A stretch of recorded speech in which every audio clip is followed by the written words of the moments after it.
This being the last video of 2020, I believe I deserve a toast.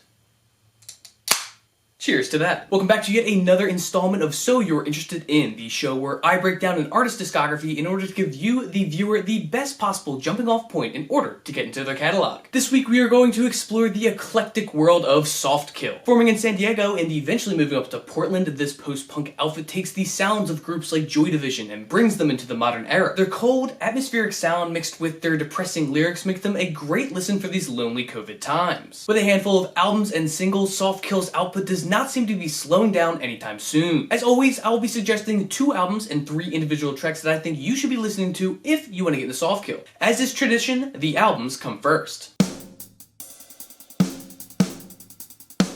The first Softkill album to listen to is their 2016 release, Choke. Utilizing a menagerie of instruments and unique sounds, Choke is full of synth-pop tunes, ranging from undeniably fun to cathartically dark moods. Starting off with the album's opener, Whirl, you are instantly met with rapidly pulsating bass synths and light piano synths. In come the exploding percussions, along with singer Tobias Graves' muddled vocals. Arguably the group's most recognizable song, Whirl is the perfect track to start off with. After Whirl, check out Wake Up. This track's overpowering, raw drums are a delight on a record that mostly features electronic instruments. That's not all to like about this track, however, as the guitar is lovely and soothing while Graves' vocals croon over each nook and cranny of the instrumental. Finally, be sure to listen to I'm Beside You. A much more upbeat and danceable song, you can immediately hear the influence from groups like New Order. The instrumental is a doozy, constantly changing by adding and taking away instruments at will, keeping you focused on the evolution of the song. All in all, Choke offers some fantastic synth pop and dark wave tracks that will soon become some of your favorites from Softkill.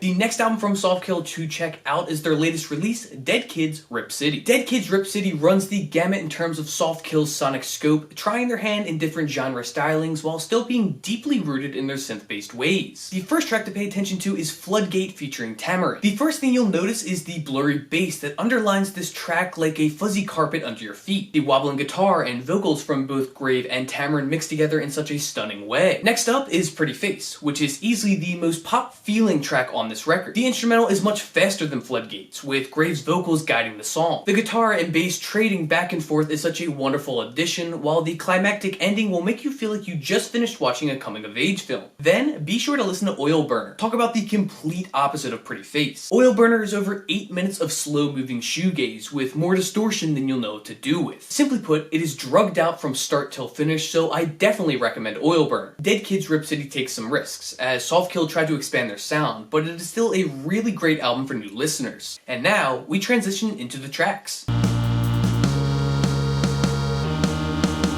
The first track to hear from Softkill is From This Point On, which comes off of their debut record, An Open Door. The blipping synths, grooving guitars, and raw drums culminate into a wonderful instrumental. Graves' vocals are distant and echoing, sounding like he's singing in an open field far away from the mic. From This Point On really is a catchy tune, inviting you to bob your head in unison with each note. Be sure to check it out. Next up, Tinfoil Drip from the band's split single with Portrayal of Guilt is a great listen. A very spacey cut, Graves' vocals are light and feathery, quietly humming behind the ensemble of synth-pop noise. More than anything, Tinfoil Drip feels like an emotional listen, as the instrumentals vary from the normal beaten path, exploring more highs and lows than usual. It's actually pretty funny to see a split between these two bands, as Softkill is obviously a much calmer group in comparison to the chaotic hardcore trio that is Portrayal of Guilt, but nevertheless, it is a great split single, and I think I'm gonna have to pick it up on vinyl at some point. So with that, go give it a listen. Finally, check out Vacant Home from their 2013 LP, Circle of Trees. The first thing that you'll notice on this are the snapping rapid drum slaps, not to mention the hazy bass and other eclectic noises that overlap on this intriguing beat. Vacant Home sounds like it could have come straight off of an 80s sci-fi flick where the main character is on a long arduous journey. And while many Softkill songs do not rely heavily on Graves' vocals, on this track they are brought to the front lines as he reaches some of his loudest singing yet. Vacant Home is a must-hear track. And that is all that I have for you on Softkill. Make sure to give all the albums and tracks that I suggested a listen, as they are all located in the description box below. While you're down there in the comment section, feel free to tell me any of these songs or albums that you ended up liking or disliking. And as always, feel free to recommend any artists or bands that you would like to see covered on this channel. I know I say it every single week, but I am always one step ahead of making these videos, so don't feel bad if you don't see it in the near future. I promise you, I take all of them into consideration and will be working on them as soon as possible. Be sure to subscribe for videos just like this every single Wednesday, along with the occasional one on Mondays. Every Friday, I have episodes of Forever Spinning, which is basically a video history essay on a classic album. As much as 2020 sucked, this channel at least did fairly well for itself, so I'm happy about that, and I'm hoping to continue that into 2021. So if you know anybody who would like a channel like this, please share it with them. It would mean a lot to me, and it would probably mean better content coming soon. I think that ticks off all the things that I need to say, besides make sure to listen to Softkill, wear a mask, support your local artists and record stores. Oh, and of course, happy listening.